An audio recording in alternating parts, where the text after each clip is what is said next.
If you woke up this morning and you turned on the news and clicked on CNN.com, this is the page that you would have landed on. Or maybe not. Okay, no, they have the old slide. I'm sorry. But if you would have gone on to CNN.com, what you would have learned is that there was an incident yesterday of a mass shooting in a Walmart in El Paso, Texas, where two gunmen walked in to a Walmart and killed 20 people and scores others injured. There was also a shooting in a nightclub in Dayton, Ohio, where 9 people were killed and scores more injured. And I am sure in the coming days we'll hear more about why this occurred and the motivation behind it. We're always trying to figure out why. And I know at Living Hope we don't talk a lot about these current event tragedies, and they seem to be occurring more and more. Oh, there it is. More often. And let me just tell you why I don't talk about it that often, and I'm not trying to belittle or make light of it, and they're horrible, and we do need to be in prayer. But yesterday, like I said, 29 people were murdered. But did you know that annually in America, on the average, there are 7,452 people who die? So almost 7,500 people die just every day. That's every 12 seconds.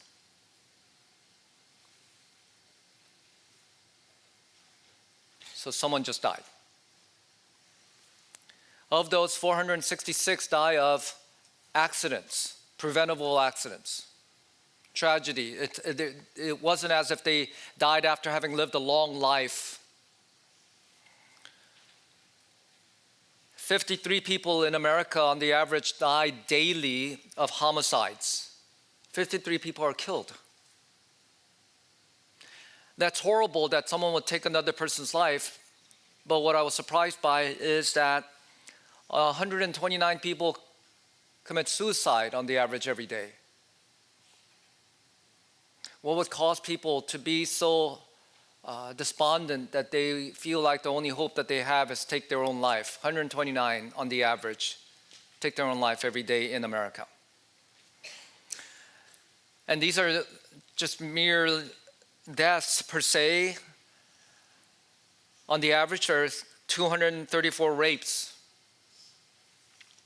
1,748 induced abortions, 1,370 miscarriages, and 71 stillbirths. Mothers who carry their babies to near term only to have that child die at birth. When tragedies occur, people will rant and rave about why. They'll wax about the evils of society and try to blame others and politics and the such. Philosophers and social commentators will try to give an answer to the age-old question, and that question is, why? Why did this occur? Do we not have enough gun laws, or are our education system failing us, or is a group of people responsible for this? Who is to blame? Those who are in the field of religion or those who major on being against religion will attempt to answer this question in a slightly different way, not simply why do these tragedies occur, but rather why does God allow this to occur? If there is a sovereign, powerful God, why is your God allowing this? Is what atheists or agnostics would say. Why did God allow the Holocaust? Why did God allow American slavery? Why did God allow all of those little babies to be born with the end of life? And ultimately, many religious people will turn to a particular verse in the Bible, and this is perhaps one of the most famous verses in the Bible. You may have it somewhere in your house in a pillow or a mug or a poster or a keychain or a rock. And it is Romans 8:28. It is such a popular verse that there are times, just like Christmas or Easter, that when a Christian thing becomes part of the fabric of culture, culture does something to it, dilutes it, and it brings erroneous truth to it. Romans 8:28 is a sweeping, popular, powerful, eternal verse, and it attempts to give an answer to the question of why, not only why, but why does God allow evil, suffering to occur? But because it is so popular in culture, I believe that we, even in the church, have oftentimes misunderstood this verse. And so if you have not done so yet, would you turn your Bibles with me to Romans 8:28 through 30. Romans chapter 8, verses 28 through 30. And I will be reading from the ESV version of the Bible. And we know that for those who love God, all things work together for good. For those who are called according to his purpose. For those whom he foreknew, he also predestined to be conformed to the image of his Son, in order that he might be the firstborn among many brothers. And those whom he predestined, he also called. And those whom he called, he also justified. And those whom he justified, he also glorified. I'm going to look at this passage in two parts. Verse 28, I'm going to call it sweeping truth, and verses 29 and 30, I'm going to call it eternal promise. We're going to look at the sweeping truth of Romans 8:28. Like I said, this particular verse has become so popular in culture, and that when tragedies occur, oftentimes even non-Christians will quote it and try to make sense of the question why. This is how culture oftentimes understands this particular verse, and I'm going to give perhaps a cultural interpretation of this verse, Romans 8:28. And a lot of culture would understand this verse to mean something like this. We like to think that almost everything that happens in the universe has happened to ultimately bring comfort and happiness to people who are good. I want you to look at it. Sounds okay, but you're not sure because Pastor Steve kind of said that it's not okay. If someone were to ask you what Romans 8:28 meant, you might have said something like this, but you're questioning everything. What's wrong with it? You're not sure. I believe this is an erroneous understanding of Romans 8:28, and when we misunderstand Romans 28 in the light of tragedy and suffering, there are times when it can bring us comfort, but there are ways in which it can crush us because we're misunderstanding this timeless truth. And so I want us to spend a little bit of time breaking this verse down phrase by phrase, almost bite by bite, in order to clarify some misunderstandings and to clarify what it actually is saying. And we'll begin with the phrase, we know. We know. And we know, it's how verse 28 begins. It may not be significant, but I believe it is significant. In chapter 8 of Romans, there are many things that Paul says we know, and there are some things that he says we do not know. He says, for example, we know that the whole creation has been groaning, but it also, in chapter 8, he says that we do not know what to pray as we ought. The scripture doesn't say that we know everything. There are times he's clear that we don't know. That when we are under the crushing weight of suffering, Paul, probably much smarter than you and me, he's the author of many books of the Bible, who's endured suffering personally, so much more than you and me. He says, I don't know even how to pray in the midst of suffering. There's a lack of certainty there. But when he begins verse 28, he says, we know.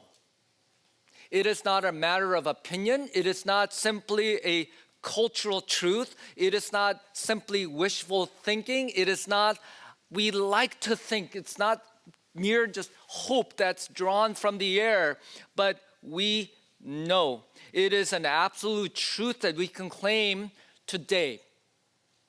So I want you to know that Romans chapter 8 verse 28 is true. It is as true as there is a God. The second phrase is all things. And we know all things. What does all things mean? All things means all things. It doesn't mean some things. It doesn't mean most of the good things. It does not mean the things that God has blessed. It means all things. He has bracketed the latter part of chapter 8 by saying there is suffering in this present time. There's things that are so hard that the Spirit groans for us, too deep for words. Verse 35 says, tribulation, distress, persecution, famine, nakedness, and danger, and sword are part of our lives. Verse 36 says that for your sake we are being killed all day long. What are all things? He is making a sweeping statement about every single thing that happens to the life of a believer. He's not simply talking about the daily bread, but he's also talking about mass shootings. He's not talking about merely the miracle of birth, but he's talking about the silent pain of miscarriage. He's not talking simply about weddings, but he's talking about the hardships of breakups. He's not simply talking about promotions, but also the layoffs. He's not talking about the remissions that we post, but he's talking about the relapses. He's not simply talking about the adorations, but he's talking about the abuses that have plagued people. Do you see, listen carefully, there is not a single event, a single encounter, a single word, a single moment, a single millisecond that is outside of the words, all things. Christ has said that he has numbered the number of hair in your head. He has said that he's known you before you were even born. All things are included. All things that are known to you and all things that are even not known to you. For we know that all things, and here's the third phrase, work together. Work together for good. I want us to be clear on what it does not say, because in our popular understanding of Romans 8:28, and listen with me, oftentimes the reason why we get in trouble is because we have a sloppy understanding of the Bible. We hear a great Bible verse and we think, oh yeah, let me quote that. And then we, like telephone, we say it over and over again, and we leave out a phrase and try to get the root of it. And when we try to quote to someone else, Romans 8:28, this is how we may often quote it. And all things are good. That's how we oftentimes say it. But I want us to be clear. It does not say all things are good, but rather all things work together for good. And this is such an important phrase in this verse. You see, because if we are told that we need to believe that all things are good, then we have to somehow be convinced that rape is good, that abuse is good, that murder is good, that Alzheimer is good, that divorce is good, that somehow God delights when his children suffer from those, that God is up there, oh, I'm so glad that happened to you. All things work together for good. And in the sovereign hand of God, even the most annoying, traumatic, evil, painful things that have happened to you, or are happening to you, or will happen to you, and yes, they are evil, they are bad, God weeps with you, and the Spirit groans for you.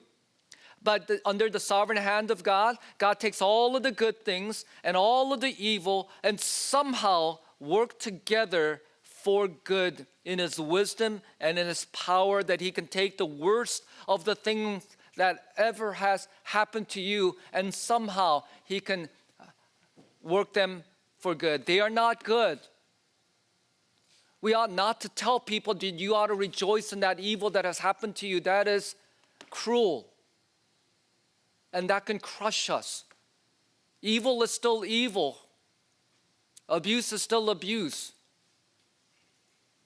When Jesus stood at the tomb of Lazarus, Jesus knew that He was going to raise up Lazarus from the dead. Do you remember that story? In John chapter 11. But do you remember what Jesus did? Before He raised him up, Jesus wept. Jesus wept because death is still evil and painful and hurtful. He wept with Mary and Martha at the weeping at the loss of their brother. He does not say, hey, you ought to rejoice. This is a happy time. We know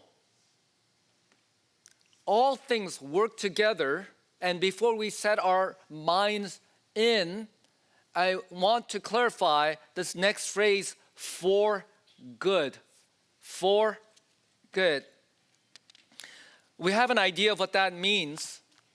One televangelist posted about this particular verse. He's a really well-known televangelist. This may not be good at the time, but God promises He's going to bring it all together. One day you'll look back and say, it was good. Sounds okay, doesn't it? One day we'll be able to look back at that thing and go, yeah, wasn't it good? Let me clarify what I think this televangelist is trying to communicate by saying one day we'll be able to look back and declare it good or understand it was good. He also posted this: people will tell you what you're not going to be, how your dreams aren't going to come to pass, and how you don't have the training. They can speak defeat all day long, but here's the key: they are powerless to change the blessing on your life.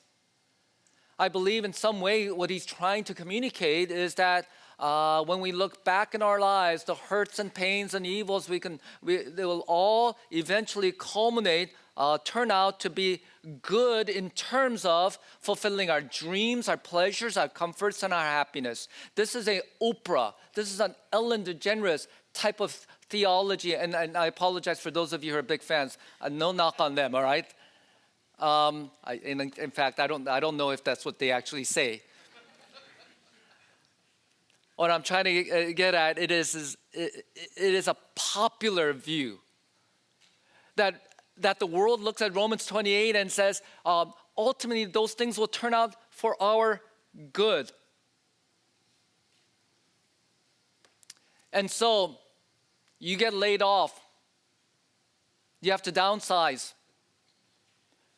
You sell off the home that you so dearly loved and your family had fond memories of, and you moved to a different neighborhood, and you enroll your kids into a school that they didn't want to go to because it's a slightly different income.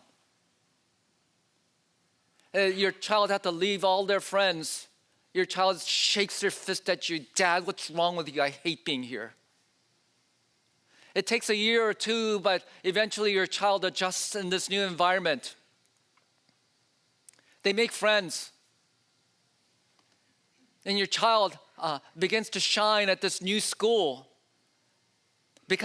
Graduates valedictorian because there's less competition. And when they apply, Ivy League looks at your child and say, wow, he comes from a low-income school district, valedictorian, we'll accept this child. And so your child, as he's graduating from high school, gives a testimony. This awful thing that had happened, my dad got laid off, Romans 8:28, but I'm going to Harvard, praise God. Right? Isn't that how we normally look at Romans 8:28? Isn't that the testimony we kind of hear from Romans 8:28? So we affirm that by looking at the life of Joseph. His brothers sold him out. Remember? And you think you have problems with your brothers. He gets accused falsely by Potiphar's wife, the boss's wife. She tries to hit on him. And she accuses him of rape. He's in prison. And he tries hard to serve his fellow inmates. When they get out, they forget all about him. And what happens to Joseph? He eventually gets out, climbs the corporate ladder, becomes the vice premier of all of the Egyptian empire. Can you imagine Joseph as he's being crowned the vice premier of Egypt, and his chariot is going past the throngs of people, and there's Potiphar's wife. He looks, I see you. When his brothers come, there's a sense in which if I was Joseph, Romans 8:28. It's taken me a few years, yes, but my dreams, my comforts, my happiness has been fulfilled through my pains. That's how we normally interpret Romans 8:28. But I'm here to say that misinterpretation could be crushing. You see, because as many as stories that we can tell about defeats turning into worldly victories, let me ask you this question. Job lost all of his kids. The health and finances, that's really nothing compared to the loss of his children. At the end of Job, we see that he has more kids. And you go up to Job and say, hey, Romans 8:28, right? You have new kids, like brand new. Right?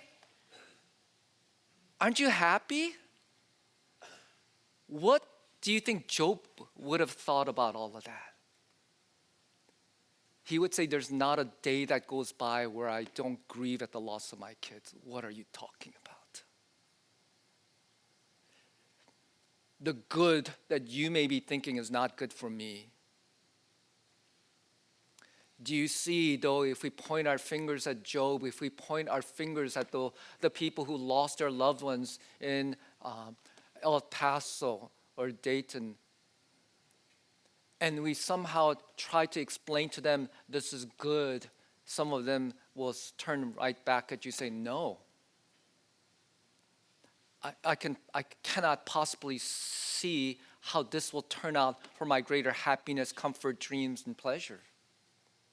And if we continue to try to understand Romans 8:28 in that way, I am here to say that it will crush us because we will wait and wait and wait, and sometimes those things will never occur.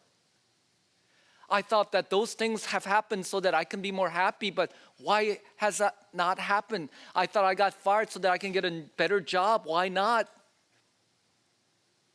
I thought that relationship ended so that I'll marry a man who's taller, more handsome, and richer, but it hasn't happened. Why not?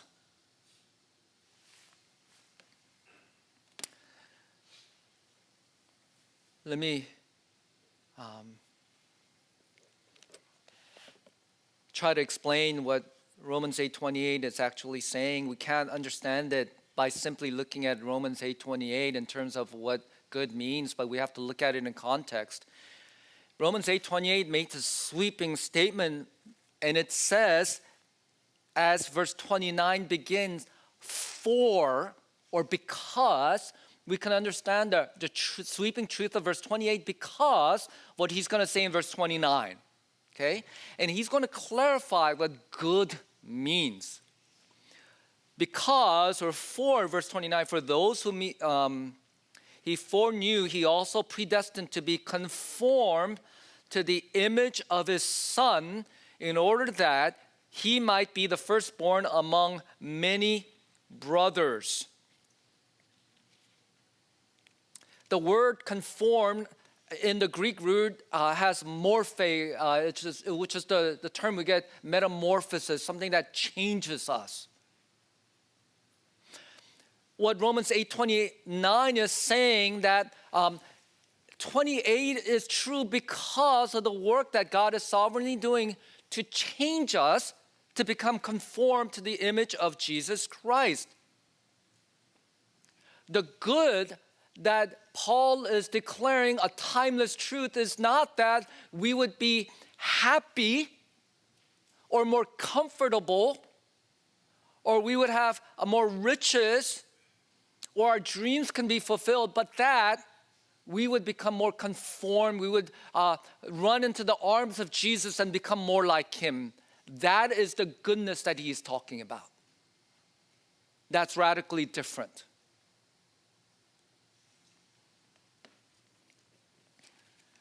And if we understand that, that changes our perspective when we suffer and struggle and we encounter sin. That when pain occurs, that one of the goals of pain is to make us realize that I am mortal, that I am broken, and I need to run to the arm of my Savior, and He alone can comfort and heal and give me hope. Let's end it with the last set of phrases. It says, those who love God, those who are called according to His purpose. He's talking about the same groups of people. He's talking about children of God, the sons of God. We oftentimes throw Romans 8:28 to say that all things work for good. Everything, God's gonna work everything out. And the qualifier in Romans 8:28 is this: that this verse, this timeless truth, is not for everyone. I'm gonna say this. This sounds really kind of narrow, but it's not for everyone. It's reserved for those who love God, those who are called according to His purpose. He's talking about the same group of people. He's talking about Christians. It's not for those who do not want to love God. It's not for those who are not called according to His purpose, want to have nothing to do with God's purpose. And when we try to apply this verse to everyone blanket, we are actually doing them a big disservice. Because that ought to drive them to their mortality and to an understanding that we need a heavenly God.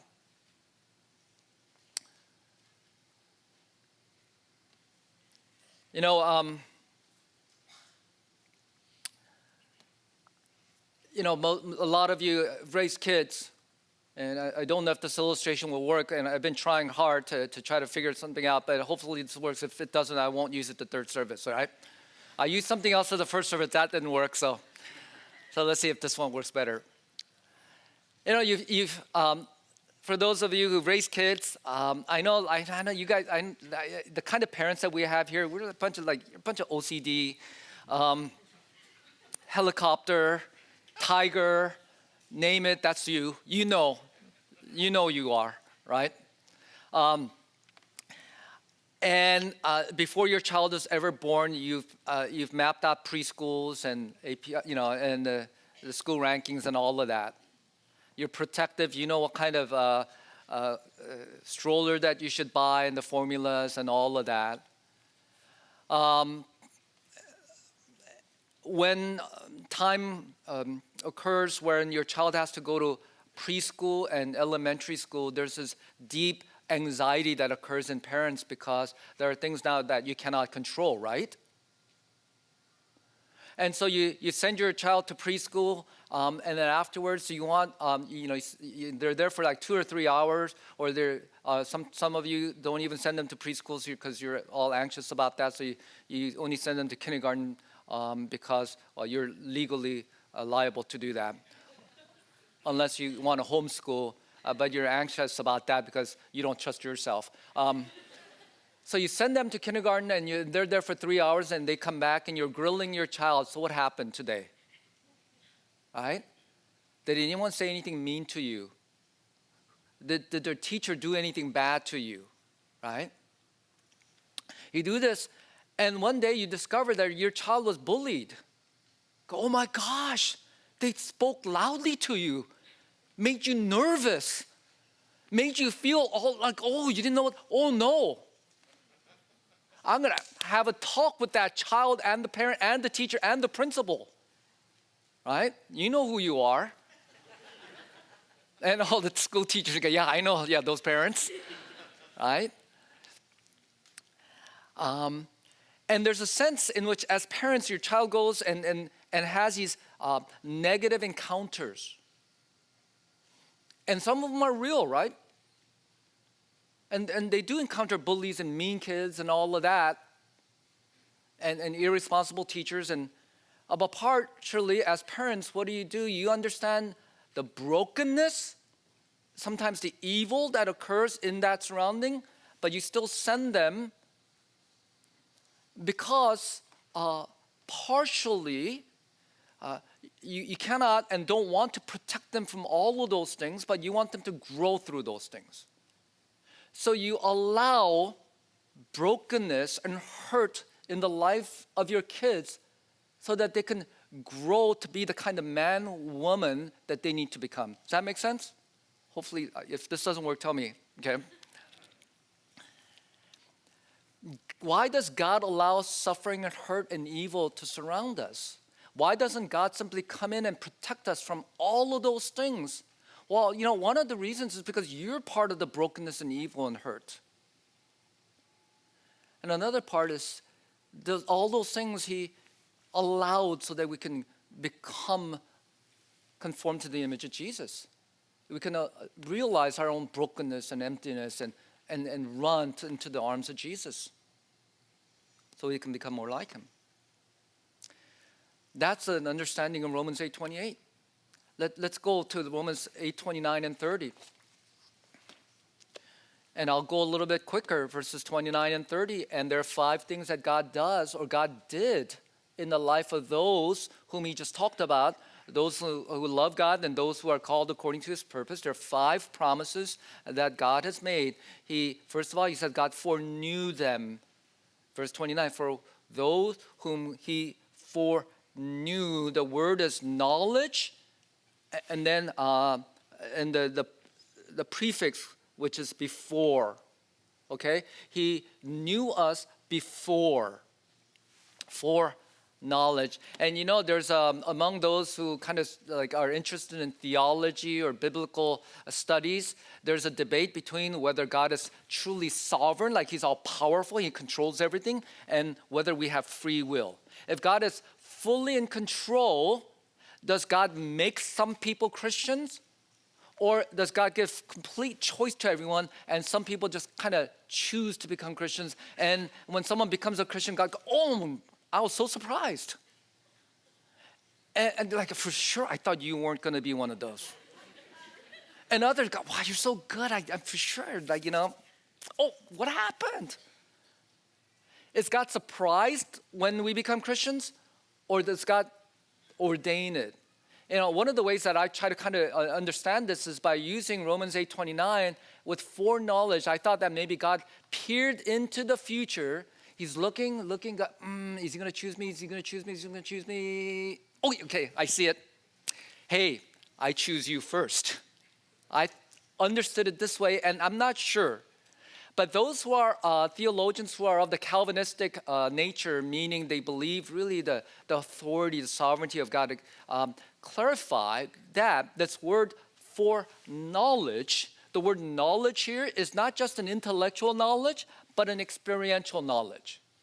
Experiential knowledge. So in biblical language, to know someone, it's not simply I just intellectually know you, but I have a relationship with you. So Romans 8:29, those theologians contend when God says He foreknew you, it's not that He simply had a knowledge of you, but He had a pre-relationship with you. He foreloved you. Parents foreloved their kids before their kids were ever born. They chose to love them, right? Before the kid does anything beautiful, cute, win any awards, parents chose to love their kids, right? All you catapult students here, your parents chose to love you before you did anything. And they're still sometimes waiting for you to do something really beautiful, right? And your parents love you. It's like, okay, I've chosen to love you. And a lot of people, some theologians believe that this is what he meant, that God chose to love us before we were even born. Secondly, he continues, and because he not only foreknew us, but he also predestined us. He predestined us to be conformed to the image of his Son in order that he might be the firstborn among many brothers. Predestined, destination. He set a destination for us. He has a place, a direction, a destination for us to get to. He set that for us. And this is a verse that is oftentimes used to talk about predestination, where God is fully in control or not. And here it seems to indicate God is fully in control of the kind of man, woman that we are becoming. It may not happen in this lifetime, but it will happen. Third, and those whom he predestined, he also called. He also called. In theology, the camp that believes that God is like completely sovereign, they have this idea called TULIP, and it's an acronym, and the I stands for irresistible grace. Irresistible grace. It's like this grace that compels the person to come. It is different from prevailing grace. Prevailing grace is, hey, you want to come? You want to be a Christian? And the person goes, I don't know. Some people say yes, some people say no. Irresistible grace, come. And say, oh, okay, I'm coming. Right? You cannot resist that irresistible grace. John chapter 6, verses 44 and 45, no one can come to me unless the Father who sent me draws him. Everyone who has heard and learned from the Father comes to me.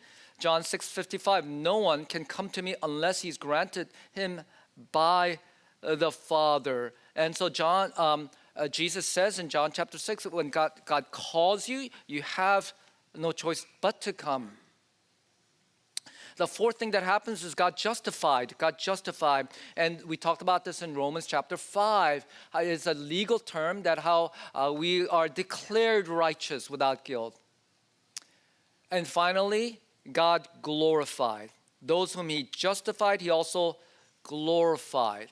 So there are four things. Remember, God foreknew, God predestined, God called, God justified. And all four of these are in the past tense, as if God has already done this. Now, the fifth thing, theologians say glorified. If you recall last week, like adoption is done but will be done. There are some things about our salvation that is not yet fully realized yet.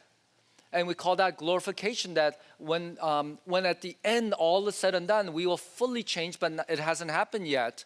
And so when this verse says that we have been glorified, it's in past tense. It's a little bit surprising because we would have expected a future tense. But what theologians say is that there's such a certainty about it that he speaks of it as if it has already happened. So now,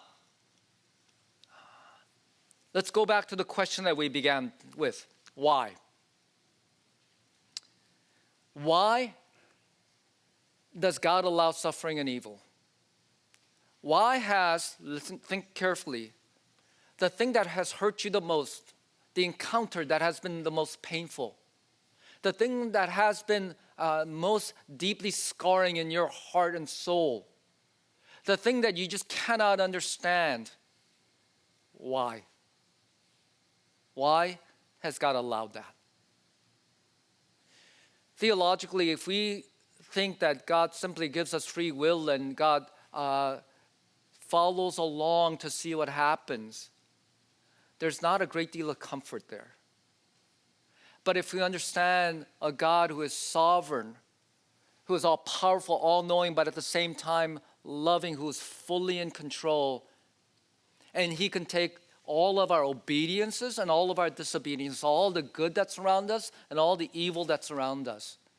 If we know that although God weeps with us at the evil that's around us, but that He somehow works those things not so that we can simply be happier, but that we can become more conformed to the image of Jesus Christ.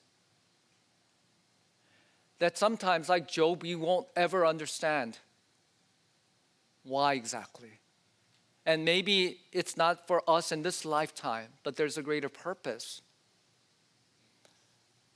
That there's a great deal of comfort in that. I'm going to ask the band, and I'm going to ask those who are serving communion to be at the table. I don't know if you've ever thought about it. There's only one person who ever walked on the face of the earth who can legitimately ask the question, why has this evil happened to me when I am innocent, truly innocent? Why has the wrath of God been poured upon me in an unjust manner? The only one who can truly say that is our Lord Jesus Christ, who is without sin. But do you understand that the only one who can ever legitimately ask why suffered, not to make us happier or suffer less, but that we would be more like Him? As Tim Keller said, Jesus Christ did not suffer so that you would not suffer, but so when you suffer, you'll become like Him. And so today, we bring all of our pains, all of our whys to the feet of the cross. And we don't understand everything, and not everything are we demanding God makes me happier. But we rest in the knowledge that it is our God that we can trust in.